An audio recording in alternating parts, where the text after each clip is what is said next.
Aye. Opposed? No. The ayes have it. The committee amendments are agreed to.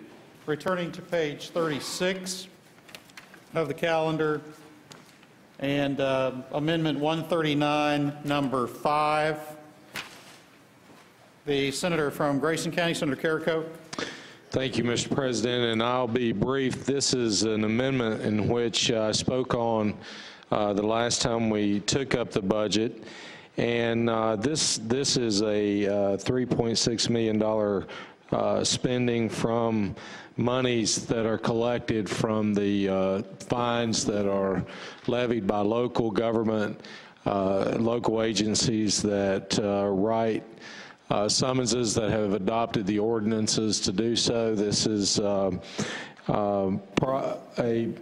procedure in which they have been doing for some time, and I know the arguments have been that in the past that under the Constitution that we appropriate these monies to the literary fund, but that is in reference to state fines in which the state police and other agencies that write under a state code have to appropriate that money. Nothing has been levied as far as discussion of local fines and local ordinances in which they do. These are local sheriff's departments that are basically writing these summonses, and this goes back into the local budget, and taking away these dollars will affect the local government tremendously. And I would ask that you, and I don't know if you want to take them both up in a block in this vote, but this item 139, number 5, goes hand in hand with item 3-6.04, number 1 on page 3 or 235. Thank you, Senator. Without objection, we will consider the two amendments in a block. The senator from Powhatan, Senator Watkins. Mr. President, ladies and gentlemen of the Senate, these two amendments work hand in hand. They are not the same as the bill that was originally introduced. The problem that I have with the way the funds are being collected at this time is, number one, it's in contravention of the Constitution. It does say that fees and fines that are collected as a result of primarily law enforcement of automobile laws go to the Literary Loan Fund. And I found out where the problem came from when 2 years ago we were short on money, particularly short on money for the Virginia retirement system. And I looked into what kind of funds were laid up, if you would, in the Literary Loan Fund, and come to find out it was about 2/3 of what it usually, it was about 1/3 of what it usually was in there.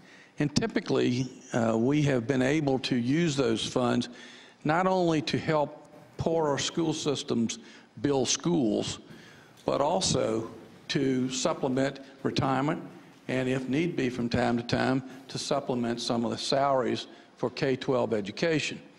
So that's why the two amendments work together. Now, the amendment on page 235 really goes after the localities that sort of abuse the system of local ordinances with regard to the imposition of these fines. You have some localities that have charged as many as 11,000 citations in a 2-mile stretch of interstate highway and collected over $2 to $3 million in fines. And that money is not going to the Literary Loan Fund anymore. It's going straight into the treasuries. And in some instances, I am told, it doesn't even show up in the general funds. It shows up in the sheriff's budgets. That, to me, represents a problem.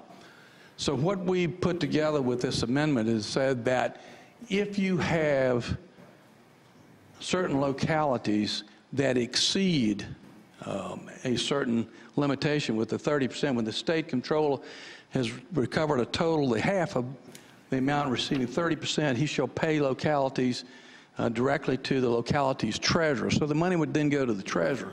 But a third of the money would actually go back to the state where it's supposed to go, to the Literary Loan Fund. You know, part of the problem, too, that exists is we, the General Assembly, has to appropriate funds for the general district courts that handle all these cases. None of them get handled at the expense of the locality. We have to pay for those courts and pay for the clerks that are handling all of these cases. So these two amendments merely put a little equity, if you would, in the situation with regard to where those funds go. So I would ask that we adopt the amendments. Thanks, Senator. Senator from Bath County, Senator Deeds. Mr. President, I rise to associate myself with remarks of the senator from Grayson County. You got two problems here as I see it. Number one, if you look at the state police staffing standards, we're over 300 troopers shy of what we ought to be in terms of our patrol officers, the officers that patrol our highways. Number two, every year, this General Assembly requires more of our local governments, particularly in localities where there's interstate. The local governments have to have some incentive to put locally funded deputy sheriffs out on the highway. Being able to write the tickets under local ordinances and keep the money is part of that incentive. And by passing this amendment, we are further raising the cost of local government and failing to pay for our failure. We're failing once again, acknowledging our failure to fully fund the state police. This amendment is bad policy, following bad policy, and I hope we won't accept it. Thanks, Senator. Senator from Louisa, Senator Garrett. Thank you, Mr. President. I rise to speak in support of the comments of the senator from Bath as well as the senator from Grayson. There are many things we can do to help support localities in the Commonwealth. One of them is not cutting off the limited opportunities that those localities have to generate revenue. Senator Watkins, my friend from Chesterfield, Powhatan County, has done a spectacular job working on this budget. In concept, I agree with him, but I want to point out some facts. The 30% number that's applied vis-a-vis this amendment would affect 32 localities that generated over $1 million. But the egregious examples that he cites, that is localities that generate over 50% of their revenue from local fines and fees, out of 120 some localities in the Commonwealth, it's 4. It's 4. And those are Hopewell, Emporia, Dinwiddie, and Sussex. But there are 32 localities that generated over $1 million that are over the 30% threshold and would thus receive essentially what's tantamount to an unfunded mandate to fill the void created by the monies that were being collected by these practices if this budget amendment were to succeed. And I want to take the time, Mr. President, I think it's appropriate to read the list of localities that would receive some deduction in local revenues if this budget amendment were to succeed. Arlington, Brunswick, Carroll, Chesterfield, Dinwiddie, Fairfax, Greenville, Hanover, Henrico, Loudoun, Prince William, Roanoke County, Rockingham, Smith, Spotsylvania, Stafford, Sussex, Wythe, Alexandria, Chesapeake, Emporia, Fredericksburg, Hampton, Lynchburg, Newport News, Amherst, Norfolk, Petersburg, Portsmouth, Richmond City, Roanoke City, Suffolk, Virginia Beach. And so these are localities that have had revenue streams in the past vis-a-vis law enforcement officers writing under local code that will have those revenue streams reduced. Now, in the case of the largest locality that performs this activity in my district, they'd lose about $32,000. Not a whole lot of money in an $85 billion biennial budget, but a whole lot of money in Amherst County. In fact, that money is, by virtue of matching funds, et cetera, responsible for 2 positions. And so I think before we throw the baby out with the proverbial bathwater, and I would acknowledge that Senator Watkins is dead on as it relates to Hopewell and some of these other jurisdictions, that we look at the collateral damage that would be caused by this budget amendment. I would urge folks to look at the localities they represent, the needs that they have, and that the amounts of money we're talking about here might not be a great amount for the Commonwealth, but they sure are an awful lot in the counties we represent. Thank you. Thanks, Senator. Senator from Hanover, Senator McDougal. Mr. President, speaking to the motion. Senator has the floor. Mr. President, as we looked at this in committee, I just want to remind the members of the body what we're talking about. As you look at the numbers, the amount of dollars collected by local fines and costs have increased over 12.5% in the last 4 years. The same fines and costs that are going to the state have only increased 1.4%. This is not an effort to eliminate local governments or local sheriff's departments from writing local ordinances, but it is an effort to return the equilibrium back to what is going into the state literary fund and directly into education, and opposed to what's going back directly to the localities.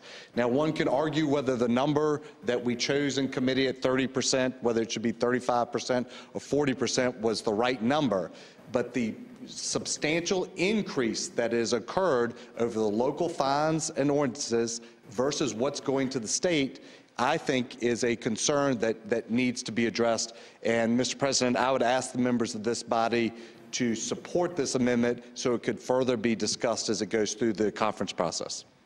Thanks, Senator. The question is, and we are taking these in a block, the question relates to item 139, number 5, and item 3-6.04, number 1. The question is, shall the committee amendments be agreed to? All in favor of the motion will say aye. Aye. Opposed, no. No. The chair is in doubt. There will be a recorded vote. The question is, shall the committee amendments be agreed to? All in favor of the motion will record their votes aye. Those opposed, no. Are the senators ready to vote? Have all the senators voted?